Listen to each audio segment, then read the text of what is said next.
ማስለማመድ አለብኝ። ነገ ጧት መንግዬ ነው ከዚህ ቤት ማስወጣት። ምንም ነገር ሲገጥምሽ ዝም ብለሽ አፍሽን አትክፈችባት። ህይወት ጠመባት እንጂ ያንቺ ጋር የምትወልጅ አይደለችም እሷ። እማዬ ለእሷ አውግንሽ እኔን እየተናገርሽ ነው። የራስሽ ጉዳይ ነው። ከዚህ በኋላ ግን ሀና የምትባለውን አንድ ቃል እንዳትመከረት። መናገሬ ነው የገረምሽ? ገና ከቤቴ ነቅዬ ነው የምጥላት። እሷ ደግሞ ከዚህ ቤት ከወጣች እኔ ደግሞ ላልመለስ ከዚህ ቤት እወጣለሁ።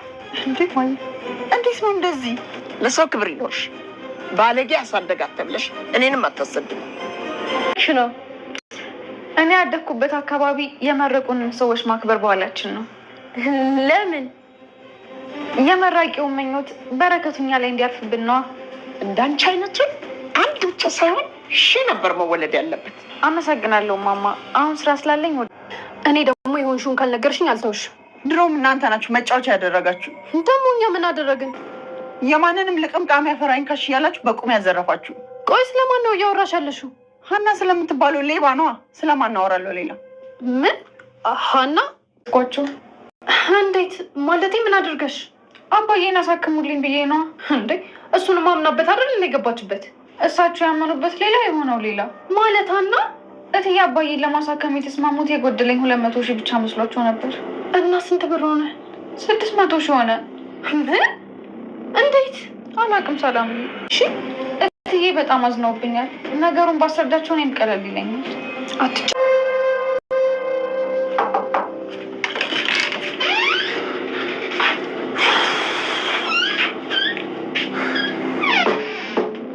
ፈለክም እንዴ ነው? አዎ ሀና ግቢ እስኪ። በሰላም ነው? በሰላም ተቀመጪ። ምንድን ነው የተፈጠረው ሀና? ምን ተፈጠረ? ምንድን ነው? ከማዬ ጋር ምን ሆናችሁ ነው እንዴ? ሀና ምንድን ነው? የምን ለቅሶ ነው? እስኪ ተወኝ ምናሴ። አሁንስ ሁሉም ነገር ምርር አለኝ። ኧረ ሀና ምን ሆነሻል? ተይ። እትዬን አስቀየምኳቸው። ቆይ ምን አድርገሽ ነው ያስቀየምሻቸው? ምን ያላደረግኩት ነገር አለ? ሀና አያት እንግዲህ ወይዘሮ ሜላትን አስጠነቀቀቻት። ምክንያቱም ከዚህ ቤት ሀናን ካስወጣሻት እኔም ልክ እሷ ስትወጣ ነው ከዚህ ቤት ወጥቼ የሚሄደው። ስለዚህ ከዛሬ ጀምሮ ሀናን እንድትናገሪያት በፍጹም አልፈልግም። አንቺ ችግሮችሽን በራስሽ መፍታት ትችያለሽ። ልጅቷ ምን ታድርግሽ?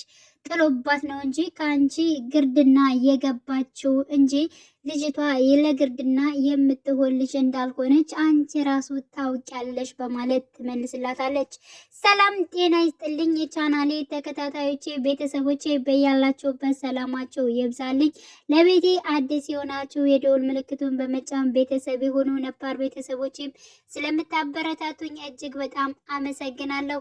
ኖላዊ ተከታታይ ድራማ በክፍል 48 ካች ብለዋል። ዛሬ ውጤቱን የምናይበት ቀን ነው ደረሰ። እስከ መቼ ነው? በጉጉት እየጠበቅን ነው ሁላችን እያልን ነበረ። ዛሬም እንግዲህ ያ ፓርት ምንም የታየ ነገር የለም። ስለዚህ አሁንም በጉጉት እንድንጠብቅ አድርገውናል።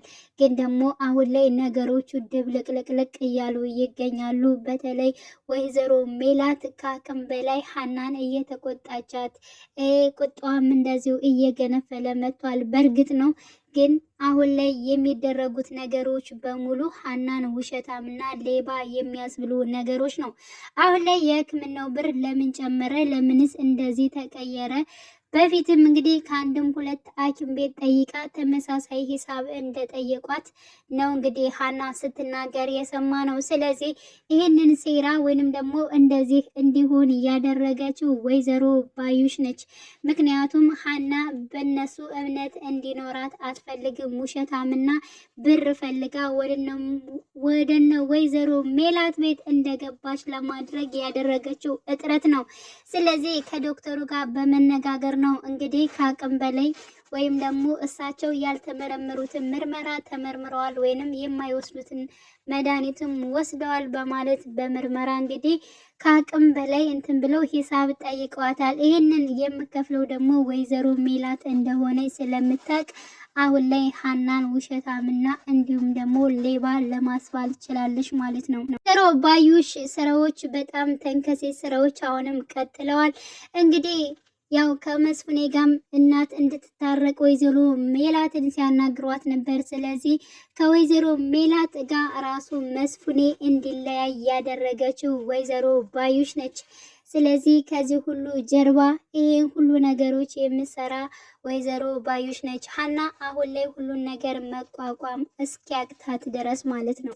በሰዎች ላይ ያላትን እምነት እስከ ማሳጣት ድረስ ደርሷል አሁን ላይ ማለት ነው። በተለይ የአባቷ ሕክምና ከአቅም በላይ ሂሳብ መጠየቁና የሁኔታዎቹ ነገሮቹ ሁሉ እውነት እሷ ውሸታምና የሆነ ሀሰተኛ እያደረጓት መጥተዋል። እንዲሁም ወደነ ወይዘሮ ሜላት ቤት የገባቸው ለብር ብላ ነው የሚሉት ነገር አሁን ላይ እንግዲህ እስከሚመስላቸው ድረስ እየታየ መጥተዋል። እርግብም አንቺ ሌባ ነሽ፣ ከዚህ የምትወስጂውን መድኃኒት ጭራሽ እየሸሽ ነው የምትጠቀሚው እያለች በጣም መጥፎ ቃላቶችን ስትናገር ነበር።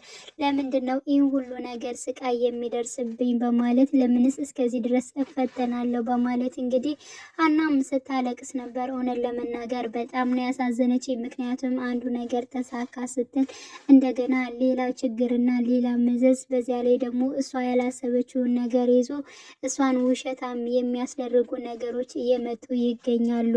እሷ ግን የባለሙያ ስለሆነች የሕክምና ባለሙያ ስለሆነች ይህ ሁሉ የተጻፈው መድኃኒት እኮ አባቴ አይወስደውም፣ ሲጀመር ከግል ራሱ የሚገዛው እንደዚህ ነው። አሁን ላይ ግን በጣም ብዙ ብር ነው እዚህ ላይ የሚያሳየው። ስለዚህ በፍጹም ይህ ነገር ተሳስቶ መሆን አለበት እንጂ የአባቴ አይሆንም ብላ እንግዲህ ወይዘሮ ሜላትና እንዲሁም ደግሞ እርግብ ባለችበት ተናግራ ነበር። ግን ደግሞ በፍጹም ሊያምኗት አልቻሉም። ዶክተሩ ደግሞ ለምንድን ነው እኔን ውሸታም የምታስበኝ እያለ ያልሆኑ ነገሮችን ሲናገር ነበረ። ይህን ነገር ስህተት እንዲሰራና እንዲሁም ደግሞ ከወነ ወይዘሮ ሜላት ብር ለመቀበል ብሎ ሌላ ነገር ሕክምና ይደረግለታል በማለት ያልሆነውን ነገር ፈጥሮ የሚያወራው ይህን ነገር ሴራውን እየሰራችው ወይዘሮ ባይ ስለሆነች ነው። ስለዚህ የእሷን አባት ለማሳከም ስንት ነገር አድርጋ እንደሆነ ዶክተሩ ሲያስጨንቀውና ይህን ሁሉ ሲያስብ የነበረው የሕክምናው ውጤት መቀየር ሳይሆን እንዲሁም እነሱንም ከአቅም በላይ ብር መጠየቅ በጣም ስለጨነቀው ነበር። ስለዚህ የወይዘሮ ባዩሽ ትዕዛዝ አሁን ላይ እየተፈጸመ ይገኛል። በቀጣይ እንግዲህ ያው የሕክምናውን ውጤትም ከቀየሩት እንዲሁም እውነታ የሀና ሆኖ እነሱ ግን እውነታን ደብቀው ቀጥታ የሀናን ውጤት ለእርግብ የሚሰጧት ከሆነ እውነት ለመናገር ሀንቹ እጅግ በጣም ነው የምትጎዳው። ምክንያቱም ወይዘሮ ሜላትን አሁን ላይ ዝም የሚያስበላት ነገር ምርመራው ስለሆነ ምርመራው ወደ ሀና ቢያደላና ሀና እውነተኛ ልጅ እንኳን መሆኗን ብታቅ በሆነችውና በምታደርገው እንዲሁም ደግሞ ለሀና አባትም ወጭ ለምታደርገው ነገር እጅግ በጣም ደስተኛ ያደርጋት ነበር። ግን ደግሞ ወይዘሮ ባዩሽ አሁንም የሕክምናውን ውጤት ትቀይረዋለች። ከቀየረችው ደግሞ ልጇ እንዳልሆነችና ነገሮቹ ያው ለብር እንደመጣች እስከሚመስል ድረስ ነው ለወይዘሮ ሜላት እንትን የሚላት። አሁን ላይ ወደዛ ቤት ተመልሶ በፍጹም መሄድን ራሱ አልፈልግም፣ አሴር እኔ በጣም ደክሞኛል፣ ብዙ ነገሮቹ ተደራረቡብኝ በማለት እንግዲህ ለአሴር ስትናገር ነበረ። አሴርም እንግዲህ ሲናገራት ነበረ፣ አንቺ ጎበዝና ጠንካራ ነች፣ ስለዚህ አንቺ በርትተሽ ጠንክረሽ ከዛ ቤት ተመልሰሽ ካልሄድሽ አባታችን ማሳከም አንችልም፣ ምክንያቱም አንቺም ስትቀሪ እውነተኛ ሌባና እውነተኛ ሀሰተኛ ነው የሚያደርግሽ፣ ስለዚህ መሄድ አለብሽ፣ መቅረት ከስራሽ የለብሽም በማለት እንግዲህ ነግሯታል። ወደ ቤት ስትመለስ እንግዲህ በጣም ወይዘሮ ሜላትም እሳት ጎርሳ ነበር። ብዙ ነገሮችን እንግዲህ እሷም ስትናገራት ነበር። እንዲሁም ደግሞ ምናሴ ምንድነው ነገሩ በማለት ጠይቋት ነበር። የሆነውን ነገር ሁሉ ነግረዋለች። እኔ በፍጹም ደክሞኛል፣ ምን እንደማደርግ ራሱ አላቅም በማለት እና ነገሩንም ለሰላምም አስረድታት ነበር። ሰላምም እጅግ በጣም ነበር እየደነገጠችው። ምክንያቱም እንዴት በዚህ ልክ ትክክለኛ ሕክምና ነው ወይ በማለት እንግዲህ በጣም እንትን ስትል ነበር። ስለዚህ ዶክተሩ ስህተት እንደሰራና ዶክተሩም እንደዚሁ ብር እንደፈለገ በእነሱ አማኝተው ያልሆነ ሂሳብ እንግዲህ ወይዘሮ ሜላትን ጋር ለመውሰድ እያሰቡት ነገር እንደሆነ እንግዲህ ተሯ አጭበርብሮ እንደሆነ እንግዲህ አሴር ደርሶበታል። አሴር ከደረሰበት እና ይህ ነገር ከጠረጠረው በፍጹም አይተውም አፍንጮም ብሎ ነው እውነቱን ነገር የሚናገረው ወይንም ደግሞ ያደረገውን ማን ስህተት እንደሰራና ማን እንደዚህ አድርግ ብሎ ነው ያደረከው ብሎ በእርግጠኝነት ይጠይቀዋል ብዬ አስባለሁ። ሰላምዬም እንግዲህ ወደ አሴር በመሄድ ነገሮችን ሁሉ ለማጣራት ሞክራ ነበር። ምክንያቱም ነገሮቹ እናቷንም በጣም የሚያባሳጭና የሚያናድር ነገር ነው። ልክ ነው። ግን ያን ነገር ሰምታ ደግሞ እሷ ቀጥታ ወደ አሴር ሄዳ ስለ ሁኔታውም ጠይቀው ነበር። ስለ ሕክምናውም ጉዳይም ጠይቀው ነበር። አዎ ሌላ ሕክምና ላይ 2 ቦታም እኩል ነበር ያሉን። ለምን እንደሆነ አላቅም። አሁን ላይ ምናልባት ዶክተሩ ሊያጭበረብር ይችላል ብዬ አስባለሁ በማለት አሴርም ሲነግራት ነበረ። ስለዚህ በእውነት ዶክተሩ አጭበርብሮ ከሆነ ግን እናት የራሱ አትለቀውም፣ ማን እንደሆነች አላወቀም እሱ በማለት እንግዲህ በእርግጠኝነት እንግዲህ ወይዘሮ ሜላትም የዶክተሩን ነገር በእርግጠኝነት ታጣራለች፣ ረጋ ብላ ታጣራለች ብዬ አስባለሁ። እንግዲህ አብረው ሲንጨረጨሩ የነበረችው እርግብና እንዲሁም ደግሞ ወይዘሮ ሜላት ማስረጃና ያለውን ነገር ራሱ በደንብ ትኩረት ሳያደርጉ ብዙ ነገሮች ሲናገሩ ነበረ።